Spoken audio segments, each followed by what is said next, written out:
Lanjut dengan pelajaran kita. At-targhib fi ada'i syahadah wa ta'ah li ulatil amri. Ini kita dianjurkan melaksanakan ketaatan kita kepada pemimpin. Di sini pemimpin RT, RW, sampai gubernur, sampai presiden. Itu namanya pemimpin. Nah, kita harus menjalankan apa yang dikatakan oleh pemerintah itu. Tapi selama pemerintah itu enggak berjalan kepada yang maksiat. Kalau pemimpin yang berjalan kepada maksiat, haram kita ikuti. Kalau pemimpin entah macam masjid, entah RW, lurah, semuanya, selama mereka itu enggak menganjurkan kita bermaksiat, itu wajib kita turuti, namanya ulil amri, itu pemerintah. Wajib kita turuti. Tapi kalau pemerintah itu berjalan ke maksiat, enggak boleh. Contohnya seperti kemarin. Alhamdulillah kita ini ya dalam melaksanakan sholat yang dicegah untuk tidak adakan itu berarti maksiat. Nah, kita tetap jalan, itu harusnya seperti itu. Kita nggak turutin ya. Di situ kemarin saya di sini alhamdulillah, yang mudah-mudahan dengan teman-teman semuanya tetap berjalan. Kenapa? Karena pemerintah melaksanakan menutup ini ibadah, menutup ini sholat, itu bukan anjuran Allah. Kalau pemerintah pemimpin itu membuat maksiat, menganjurkan maksiat, mendirikan suatu apa, itu kita nggak boleh ikut. Jangan. Entah Pak RT, entah lurah, ajak kita ini, mari bapak-bapak semuanya, kita bikin panggung untuk kita joget nanti malam. Itu boleh kita turuti Pak RW atau Pak lurah? Jangan. Jadi setiap yang maksiat nggak boleh diikuti. Mari nanti malam kita bikin maulid, bikin tahlilan, potong kambing, berebut. Nah, itu boleh, silakan. Ya, itu pemerintah namanya ulil amri minkum. Alladzina atiullah wa atiurus wa ulil amri minkum. Kita taat kepada Allah, taat kepada Rasul, dan taat kepada pemerintah. RT namanya pemerintah, RW namanya pemerintah, lurah semuanya sampai ke atas itu namanya pemerintah. Kalau kita ini di sini di rumah kita ini itu ada gak kata-kata pemerintah? Kalau di rumah tangga kita kan ada ibu, ada ayah, ada anak, dan segala banyak di dalam itu. Nah, itu ada gak pemimpin pada saat itu? Siapa pemimpinnya? Ayah atau ibu. Nah, kalau sang ibu, sang bapak, Ahmad, itu udah dia pakai ngaji, jaga bapak, jangan sholat, cari aja uang. Itu jangan diikuti. Jangan diikuti, gak boleh. Kalau seorang tua kita atau ibu bapak memerintahkan, lo gak usah salat, lo gak usah ngaji, udah cari uang aja, nanti kita kumpulin, kita beli rumah. Waduh, itu jangan diikuti. Walaupun di rumah itu namanya pemimpin. Kullu ra'in mar'atu an ra'iyati, semuanya pemimpin akan ditanya semuanya. Kita pun akan ditanya oleh Allah apa yang kita perbuat, apa yang kita anggun di dalam dunia, keluarga atau masyarakat. Dan ancaman daripada menyembunyikan. Kalau kita memang tahu pemerintah itu enggak berbuat maksiat, lalu kita nggak ikuti, itu dosa kita. Kalau seorang pemimpin menganjurkan kita berbuat baik, ya istilahnya ini, nah akhirnya kita nggak turuti, itu berdosa kita kepada pemerintah. Karena pemerintah itu menjalankan apa yang Allah anjurkan, bukan maksiat. Kalau maksiat itu kita nggak boleh turuti. Orang tua anjurkan kita bermaksiat, boleh? Tidak, enggak boleh. Semua selain Allah, ya itu enggak boleh dituruti. Nah, justru itu kalau Allah Ta'ala, Allah berfirman, wala taktumus syahada wa may yaktumha fa innahu asimun qalbu. Kata Allah, janganlah kamu para saksi menyembunyikan persaksian, dan barang yang menyembunyikan itu maka sungguhnya ia adalah orang yang berdosa hati. Ini berdosa hati ini luar biasa. Kalau hati lidah itu masih mending. Berdosa tangan itu masih mending. Berdosa tangan itu masih mending. Kalau udah berdosa hati, Masya Allah, susah hidupnya, susah untuk dikembalikannya ini. Nah, kemarin istilah di sini ada seorang datang ke rumah, dia itu menyatakan masalah yang penyakit corona itu, yang sekarang apa namanya? Dibilang perlu langsung ke hati. Nah, Ditanya, Pak Ustadz, itu hati bangsa agama itu hati apa? Kalau bangsa kedokteran kan hati di sini. Kalau bangsa agama itu hati apa? Ditanya itu. Kalau bangsa dokteran hati kan di sini, jantung dan jantung kan hati. Kalau bangsa agama itu hati apa? Nah, kata ulama, seberat ulama, hati, kata-kata hati dalam segi agama itu keyakinan. Keyakinan seorang akidahnya kepada Allah itu suatu menjadi, itu suatu ketetapan bagi terkumpulnya semua di situ, itu namanya sumber hati di situ. Bukan hati yang ini, bukan. Bukan hati ini maksudnya agama ini, bukan hati ini, bukan. Kan kita ada hati, ada paru, ada limpah, macam-macam. Sekarang tanya, kalau binatang ada gak hatinya? Limpahnya ada gak? Paru-parunya ada? Sama semuanya. Manusia, binatang, semua alat-alatnya itu. Nah, pengertian agama itu kata-kata hati, bukan hati yang ini. Bukan hati yang ada di sini, hati keyakinan kita. Hati keyakinan kepada Allah yang pada saat ini justru itu yang saya terkejut ya, masalah itu, yang masalah keyakinan akidah yang kata Allah di mana ya. Itu sampai tadi istilah di sini waktu di perapat itu di Kalibata itu, nah ini orang kelewatan Tuhan ada di mana, Tuhan lagi ngapain, itu kan satu catatan. Memang kalau nggak dengan akal agak sulit. Kata ulama itu ini berdasarkan dari Imam siapa? Pernah saya bilang kan? Ini ada seorang raja, pernah saya cerita nggak apa-apa dikit ya, ulang supaya kita menebalkan iman kita. Ada seorang raja yang sangat zalim, dia itu ingin tahu sama sekali, jadi ulama, beribuan ulama seluruh dunia dikumpulkan di kerajaannya itu. Jadi seorang raja ini pengen tahu betul di mana ada Tuhan. Ditanya seorang ulama yang terbesar, "Hai Pak ulama, Pak Kiai, apakah ada Tuhan?" Jawabnya, "Ada Baginda." Semua Baginda, Kiai yang lain, "Ada Baginda." Tolong minta kepada saya, di mana itu Tuhan? Adanya di mana maksud itu? Ada Tuhan itu di mana? Seperti kita ini kan ada, jelas. Itu Allah gimana katanya? Ada sebulan berarti ada orangnya. Ini Allah kan ada, di mana adanya gitu kan. Nah, jadi semua orang ulama pada saat ini masalah sakit rumit, pada diam semuanya ulama, hanya yang Imam Hanafi itu umur 11 tahun. Dia mengangkat tangan. Orang semua nggak percaya. Wah, anak kecil kok sembarangan. Indah Raja jawab, "Baginda Raja, saya tahu Tuhan. Saya tahu Tuhan ada di mana. Baginda Raja, saya pengen minta maaf kepada Baginda Raja. Baginda Raja, tolong ambilkan susu," katanya. "Susu segelas, tolong bawa kemari." Nah, udah dibawa. "Hei anak, ini susu. Apa maksud kamu?" Sekarang saya mau tanya, "Baginda Raja, ini susu ada vitaminnya gak? Ini susu ada vitaminnya gak?" "Ada, jelas ada vitaminnya." "Tolong, di mana itu vitaminnya? Di mana itu vitaminnya Baginda?" Nyerah. Anak 11 tahun, ulama pada tercengang semuanya. "Tolong Baginda, di mana itu vitaminnya?" Tadi Baginda kan di mana Tuhan? Ini tolong nih. Aduh luar. Akhirnya Baginda nyerah. Sekarang saya satu lagi menanya, Tuhan lagi ngapain sekarang? Kata-katanya zalim. Tuhan lagi ngapain sekarang? Baginda Raja, turun ke bawah. Turunkan Raja.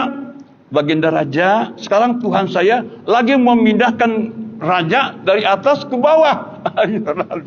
Nah, itu jawaban akal ya. Itu Imam Hanafi umur 11 tahun.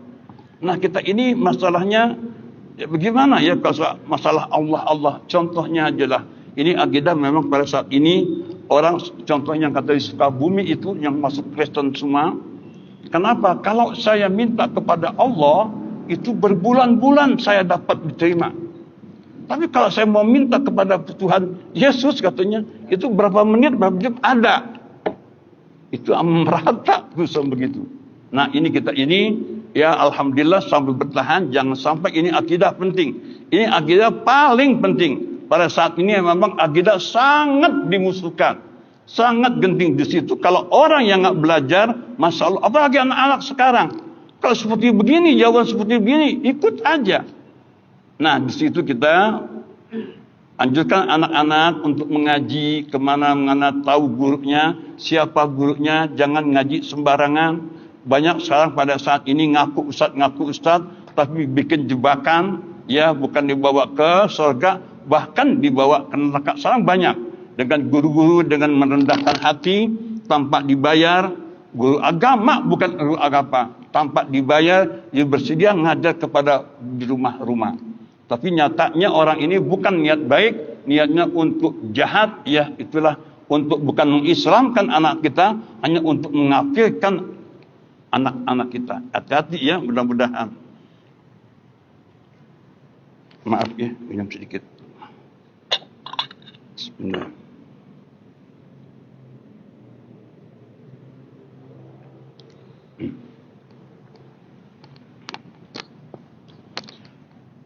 Wa qala ta'ala wattanibu qaulaz zur. Allah berfirman, jauhilah akan perkataan dusta.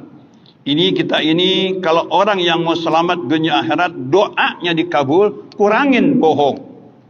Kurangin bohong. Kalau orang mau berkah hidupnya di dunia, doanya diterima oleh Allah, kurangin bohong. Kurangin bohong. Nah, saya menanya kepada bapak-bapak, kalau ada gak bohong yang dibolehkan?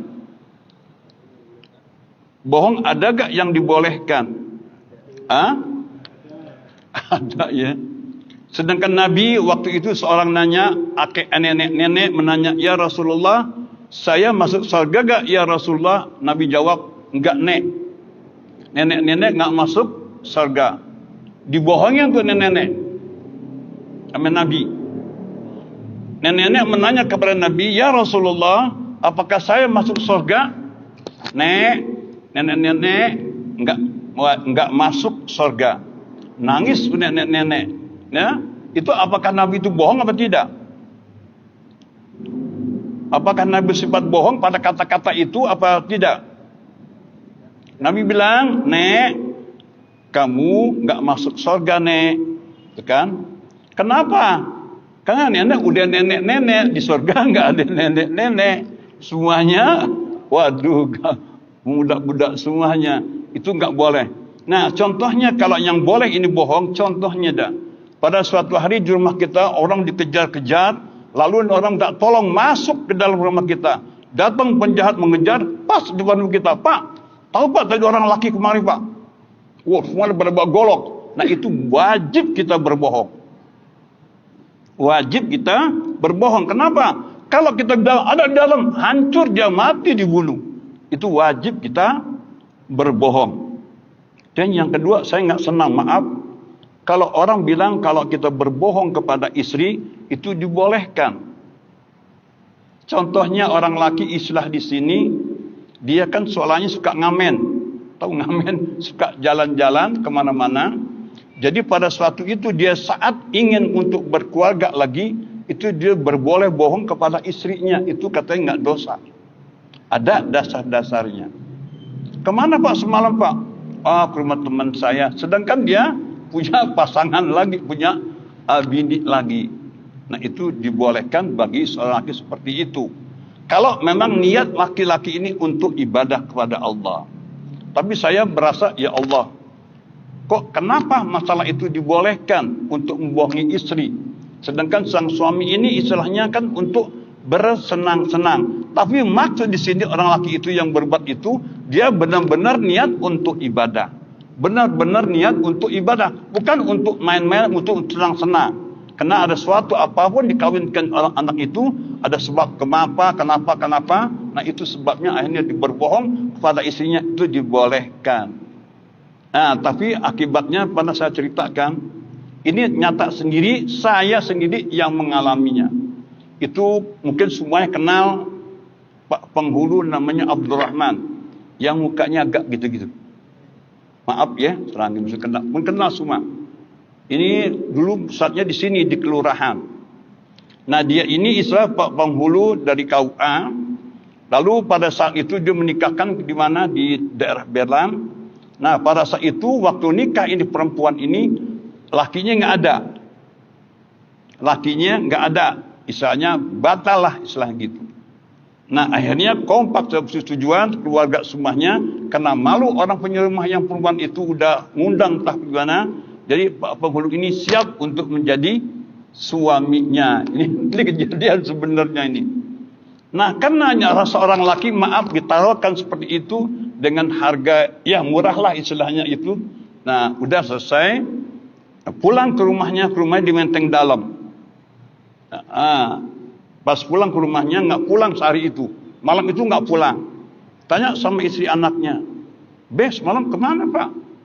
"Iya dong, ada lemburan di kantor macam-macam." Udah selesai. Nah akhirnya di sholat subuh berjamaah. Ini Allah membuktikan pada orang yang bohong ya. Nah di sholat subuh berjamaah itu emang rutin dia sholat subuh berjamaah di keluarganya. Jadi imam nih Pak Abdurrahman ini yang Pak Penghulu. Jadi imam, waktu rakaat pertama dia batalin.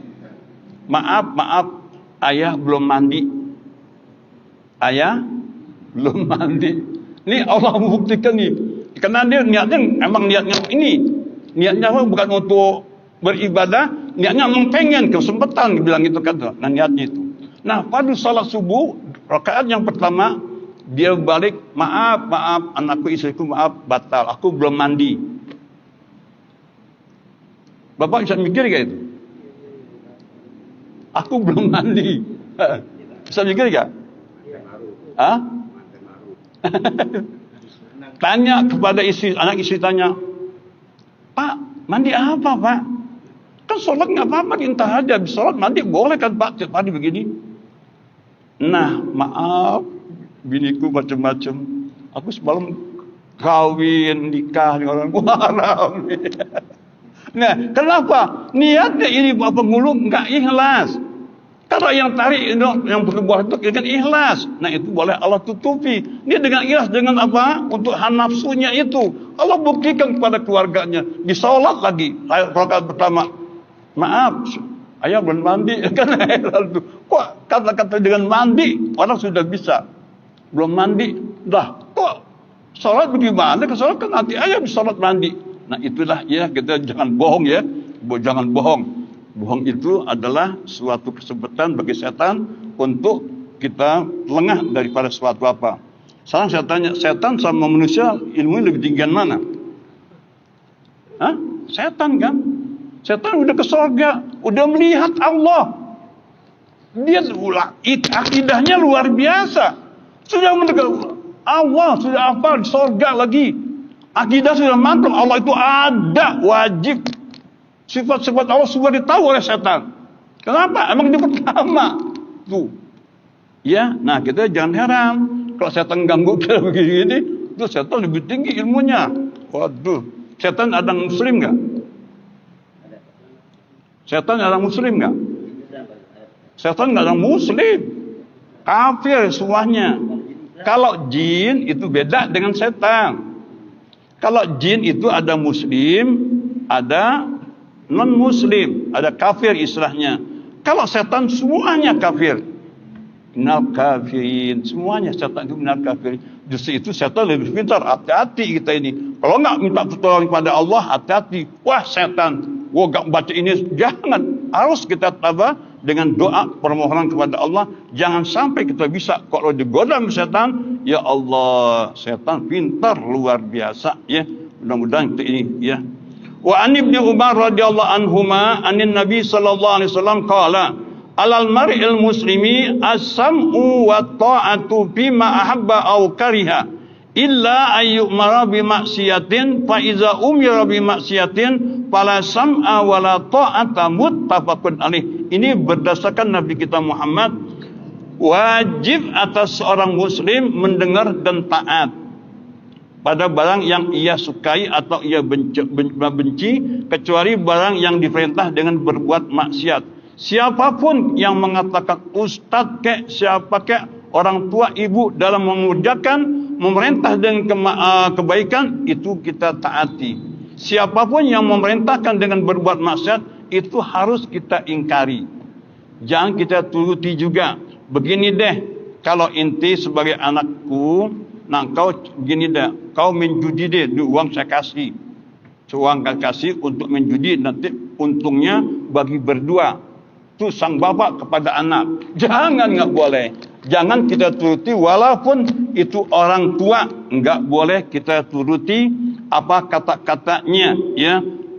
Pemerintah atau lurah atau RW, RT, semua itu termasuk pemerintah. Ya, kalau apa yang dikatakan, apa yang diajak kita ikuti yang baik. Kalau yang barang maksiat itu harus kita jauhi atau kita bantah, jangan kita perangi. Ya, beda. Jangan kita perangi. Kalau memang dia itu istilahnya merintahkan kepada barang yang maksiat. Dan maka tidak didengarkan dan tidak ditaati. Jangan, ya. Ada orang istilah di sini, kalau mertua, aduh sangat ditaati. Dulu ada seorang mertua, mungkin bapak-bapak mengetahui di daerah Tambak itu, ya. Itu ada seorang saudagar namanya Ali apa namanya itu, lupa itu. Di Tambak, saya cerita dengan orang-orang sini juga.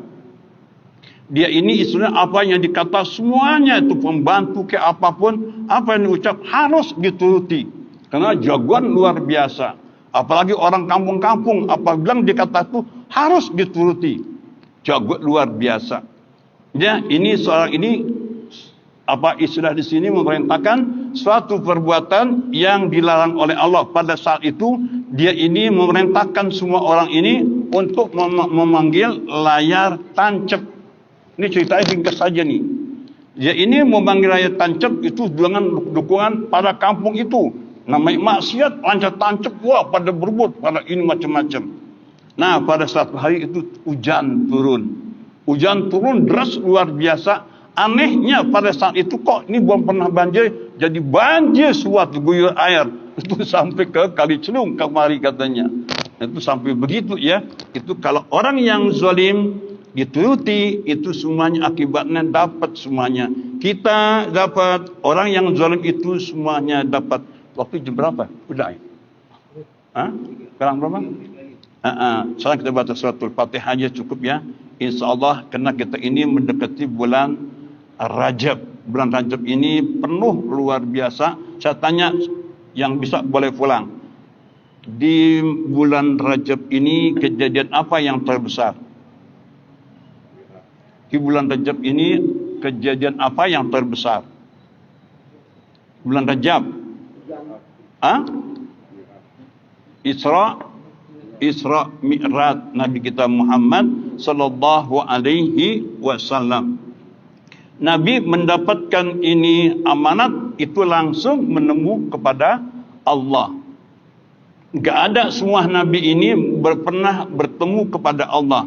Nabi kita Muhammad sallallahu alaihi wasallam langsung dia berhadapan kepada Allah untuk mendapatkan apa namanya itu? Mendapatkan amanat itu salat 50 waktu. 50 waktu itu semuanya Nabi enggak setuju. Semua Nabi enggak setuju. Sampai Nabi Musa, ya Muhammad, umatmu kecil. Umatmu lemah, enggak akan mampu mengerjakan 5 waktu. Balik lagi karena kerendahan hatinya Nabi itu sampai 5. Iya benar, nyatanya pada saat ini 5 waktu aja susah orang. Sulit, ya Allah, coba sarang deh.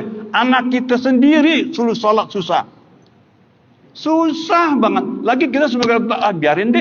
Tuh akibatnya kata-kata begitu kuat. Biarin deh. Tak disadar sendiri. Jangan. Ya Allah, di mana-mana sarang itu Al-Quran ada. Quran kalau nggak salah surat apa itu? Nanti di akhir zaman semua umat Islam meremehkan sholat, meninggalkan sholat dengan hawa nafsunya mencari keuntungan dunia. Itu Al-Quran. Nanti akan datang, mungkin saat ini sudah ada, ya pada saat sudah ada, orang semua berlomba-lomba mencari keduniaan, sembahyang dilewat-lewat, tanggung. Akhirnya 5 waktu tanggung, enggak sholat. Ya, mudah-mudahan kita ini dipelihara oleh Allah Subhanahu wa taala, Islam dan iman kita dimantapkan untuk ibadah kepada Allah. Al-Fatihah.